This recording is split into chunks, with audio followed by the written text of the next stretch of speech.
end up with a reenacted budget. Bukas ang Department of Budget and Management sa panukalang gawing mas transparent ang proseso ng Bicameral Conference Committee sa pagtalakay ng national budget. Sa post-SONA discussion, sinabi ni Budget Secretary Amenah Pangandaman na mismong executive ang nagbigay ng basbas para isapubliko ang paghimay ng BICAM sa pambansang pondo mula sa pagtalakay ng Kamara at Senado hanggang sa maisumiti ito sa Malacanang at mapirmahan ng Pangulo. Ayon kay Pangandaman, kasalukuyang napapanood ng publiko sa websites ng Kamara, Senado at DBM ang budget consultations at deliberations na anyay bahagi ng mahabang proseso bago makarating sa BICAM ang panukalang budget.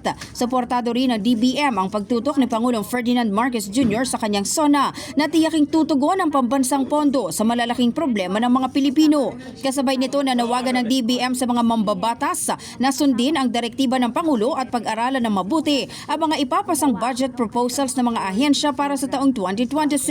Matatandang inaprobahan na ni Pangulong Marcos ang 6.7 trilyon na 2026 National Expenditure Program na mas mataas kumpara sa budget ngayong taon.